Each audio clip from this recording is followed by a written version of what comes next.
जिसमें आम तौर पर देखा गया है कि वो तमाम कुव्वतें जो पिछली बार चौधरी फवाद हुसैन के साथ थी, उनमें से 50% मकामी लीडर, वर्कर और पीटीआई के लोग आज कागजात नामजदगी के जमा कराते हुए या उनके साथ नहीं थे या चौधरी आबद जुताना के साथ वो ज़रूर नज़र आए हैं।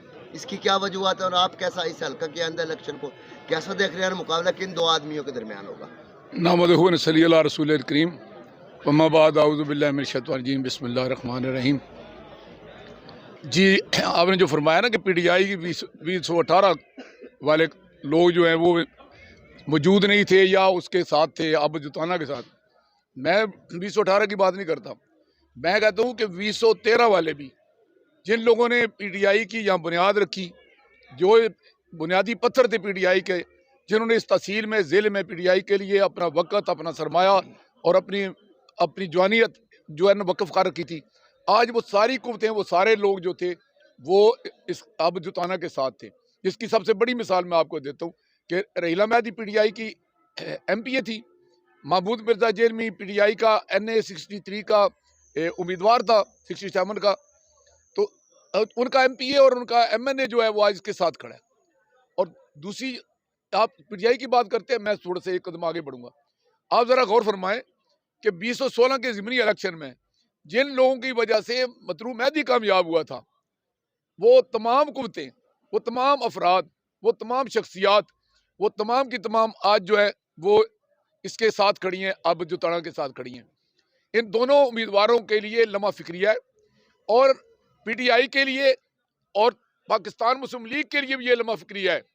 उन्हें सोचना चाहिए कि वो ज़बरदस्ती अपने टिकट इनको थमा के इनको कामयाब कराना चाहती हैं, जबकि अवाम इनको मुस्तरद कर चुके हैं।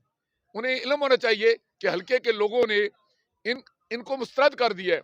और आज जो इंतखाबी शो था उसमें भी आपने देखा कि जितना जोशो खरोश अब जुताना की टीम में था, इतना और दोनों के मुरझाए हुए चेहरे थे। और ख़ास तौर पर एक बात मैं आपको बड़ी क्लियर कर दूं, अब वक्त जो है ना बदल चुका है। ये आपके हरनपुर वाले पुल के नीचे से बहुत ज्यादा पानी गुजर चुका है।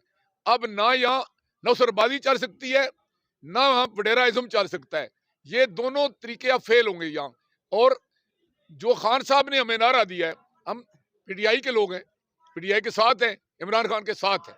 ये हमारा फैसला पिंड दादन खान की अपनी इस धरती के मुस्तकबिल के लिए हमने ये फैसला किया है। हमने ये जो कड़वा घूंट पिया है, ये इसलिए पिया है कि हमें जो हमारा जो टिकट था वो तहसील पिंडान खान के लोगों का या जेलम के लोगों का हक था। मेरा अगर चेहरा पसंद नहीं था तो क्या पीटीआई में और लोग नहीं थे? यही आबद जुताना को भी पीटीआई का टिकट दिया जा सकता था। 2018 में हम इसकी वजह से कामयाब हुए थे। चौधरी नजर ने टिकट छोड़ दिया था नून लीग का, वो हमारे साथ नहीं आ सकता तो उसको टिकट दे सकते थे।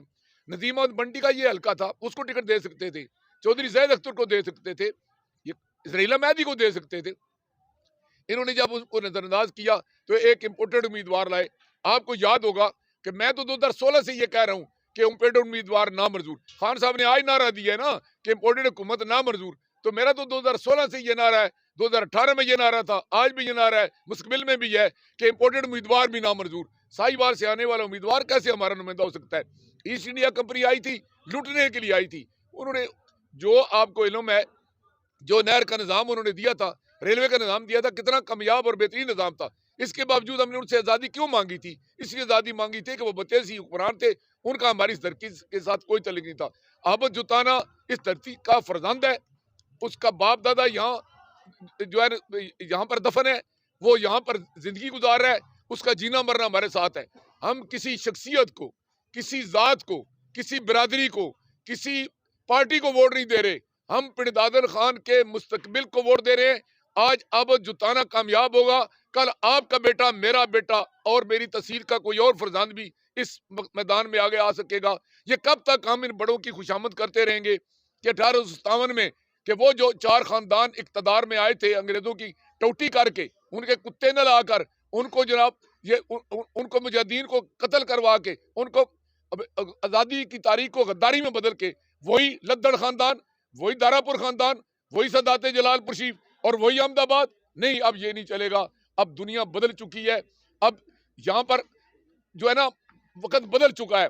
अब राज करेगी यहाँ खल्के खुदा, जो तुम भी हो और मैं भी हूँ। और अपनी धरती, अपना राज और अपना कैद इंशाल्लाह हमेशा के लिए इस फैसले पर अमल होगा और अब जुटाना कामयाब होगा। क्योंकि अब जुटाने की कामयाबी एक शख्स की, एक बिरादरी की, एक घर की या खानदान की कामयाबी नहीं, ये हम जो इस धरती के रहने वाले हैं, जो इस सरजमीन पर रहने वाले हैं, खा हल चलाते हैं, खा मजदूरी करते हैं, खा नौकरियां करते हैं, खा तजारत करते हैं, हमारा कोई भी पेशा हो, कोई भी जात हो, जो डोमिसाइल्ड है तहसील पिंड दादर खान के, जो फरजंद है इस मिट्टी के, जो इस नमकीन मिट्टी में पैदा हुए हैं, जिनके अबो-अजदाद की जायदादें बर्बाद कर दी गई लेकिन उनको मुआवजे नहीं मिले, उनको नौकरियां नहीं मिलती, उनको पानी पीने को नहीं मिलता, रात को सूअर दिन को कुत्ते पानी पीते हैं, वहां से हमारी माएं बहनें पानी पीती हैं। वो कौन से गुलो गुलजार हैं ये कहते हैं कि हमने लगाए हैं, ये दरब दिखाए ना मुझे, कौन से इन्होंने किया, बारे में आपका क्या ख्याल है? तो ये 2016 में जब ज़मीनी इलेक्शन हुआ है, उस वक्त मसूफ तो हार गए थे। 2016 में सबसे बड़ा जमींदार मैं हूं इस नहर से मुतासर, जिसकी 256 कनाल जमीन कमर्शियल जमीन तहसील जेलम है और 150 कनाल पिंडदार खां में आई है। तो मेरी तो जमीनें 2016 में एक्वायर हो चुकी थी। इनको ये नहर कहां से ले आए? और अगर मैं मान जू के नहर ये लाए हैं, फिर बताएं कि अगर नहर ये लाए तो मुआवजा क्यों नहीं मिला हमारे लोगों को? फिर इसका मतलब है कि आपने खुद नहीं दिलवाया, कि हम लोग गरीब रहे, हमारी जमीनों का जिसकी कीमत 50 लाख एकड़ है उसको हमें मिला 1500 रुपया मरला, और जिसका हमारा 5 लाख रुपया मरला है उसका मिला हमें 500 रुपया मरला। ये और उसके अलावा जो हमारा इलाका सबसे ज्यादा पसमानदा है, जहाँ पानी पीने को नहीं मिलता, अगर आप नहर लाए हैं तो फिर लिल्ला वालों को क्यों पानी नहीं दिया? टोबे वालों को पानी क्यों नहीं दिया? फिर आपने कंदवाल वालों को पानी क्यों नहीं दिया? ये तो कहीं नहीं है ना कि जनाब जाते कोया ते पीरा दी मेहरबानी, कुड़ी हुई तो अल्लाह ताला दी मर्जी। जो नुकसानात हैं वो तो आप कहते हैं जी कि किसी और का कमाल है, और जो फायदे हैं वो आप अपने खाते में डाल दें। अब ये झूठ, ये नौसरबाजी नहीं चलेगी और इंशाल्लाह नहीं चलेगी। और ये कामयाबी मैं अपनी यहाँ आपकी वसातत से अपनी तहसील पिंड दादर खान के लोगों को कहना चाहता हूँ कि अपनी दुनिया आप पैदा कर अगर जिंदों में आए, जमीर कुन फका है जिंदगी। हम लोगों ने जमानियां दी, हमने नौकरियां कुर्बान दी की, कारोबार कुर्बान किए, कत्ल के पर्चे हमने लिए बंदे अपने कत्ल करवाए, अपना मशहूर नहीं छोड़ा। कोई बंदा नहीं कह सकता कि जब से हमने स्टार्ट लिया वो दिन तो और आज से दिन हमने अपनी तहसील के मफादात की तर्जमानी न की हो। आज भी मैंने कहते हैं कि अगर अब भी आप न संभले तो आइंदा कोई जुर्त नहीं करेगा। ये मामूली काम नहीं है इन वडेरों के मुकाबले में इलेक्शन लड़ना। ये मिर्जा महमूद जेलवी ने जो रस्म डाली थी, आज उसका ये आखिरी नुक्ता है। अगर आपने अब जुटाने को कामयाब न कराया तो फिर भूल जाओ, फिर कभी भी किसी किसान के घर, किसी मजदूर के घर, किसी पिंडदार खान के ताजर के घर, किसी सरकारी मुलाजिम के घर, हमारे तबके में से कभी कोई बंदा नहीं उठेगा। लिहाजा ये इक़्तिदार एक शख्स का इक़्तिदार नहीं, एक कौम का इक़्तिदार नहीं, एक बिरादरी का इक़्तिदार नहीं, एक गांव का इक़्तिदार नहीं, एक इलाके का इक़्तिदार नहीं। ये इक़्तिदार है सरजमीन पिंड दादर खान के माओ का, ये इक़्तिदार है पिंड दादर खान की सरजमीन की बहनों का, बेटों का, भाइयों का, बुजुर्गों का, बच्चों का। ये इक़्तिदार है हमारे हाल का और ये इक़्तिदार है हमारे मुस्तकबिल का। हमने अपनी औलाद के लिए, अपनी आने वाली नस्लों के लिए हर कुर्बानी देनी है और हर कीमत पर अब जुटाने को कामयाब कराना है।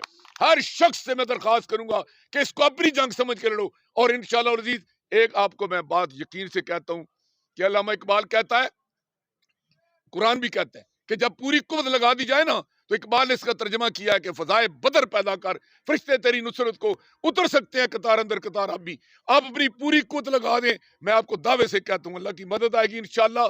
फरिश्ते हमारी मदद करेंगे। मैंने ये तजर्बा किया है बड़े बड़े लोगों के मुकाबले में। मैं बच्चा था तो मैंने इलेक्शन लड़े, मैंने जमानतें जब्त करा दी लोगों की।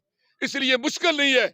आप ये आपके जहन में मुश्किलात बैठाई गई हैं, आप लोगों को एहसास कमतरी का मरीज बनाया गया है। इन लोगों की अल्लाह गवाह कोई हसीयत नहीं, इनका कोई किरदार नहीं, इन मुल्क के साथ, इस्लाम के साथ, अवाम के साथ कोई तलक नहीं है। ये मफाद परस्त है, टोला है। ये आए हैं इस इलाके को जगीर समझ के यहाँ पर लूट मार करने के लिए।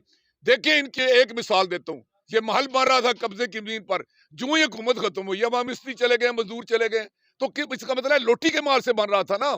अगर अपने माल से बन होता तो वो जारी रहता ना। तो इनकी इंक्वायरी कराएं कि इनके पास क्या था। टूटे हुए साइकिल, फटी हुई पेंटे थी, आज लैंड क्रूजर, आज करोड़ों अरबों रुपए के प्लाट। मैं हुकूमत से भी कहूंगा, सबूत मैं देता हूँ, इंक्वायरी वो करें तो दूध का दूध, पानी का पानी हो जाएगा। तो खुदा के लिए जो लोग ना पाकिस्तान से मुखलिस हैं, ना इस्लाम से मुखलिस हैं, ना अवाम से मुखलिस हैं, ना जेल से मुखलिस हैं, ना तहसील प्रधान खान से मुखलिस हैं, वो बदेसी अंग्रेज जो हम पर काले अंग्रेज मुसल्लत किए गए हैं, इनको आपने अपने धरती से निकालना है और हमेशा के लिए इनको निकालना है। और इसके लिए आपने मुतहिद होना होगा, आपने मुतहिद होना होगा और आपने आज हुसैनी बनना होगा। आज आपने हुसैनी बनना होगा कि जब कभी ज़मीर का सौदा हो दोस्तों, डट जाइए हुसैन के इनकार की तरह।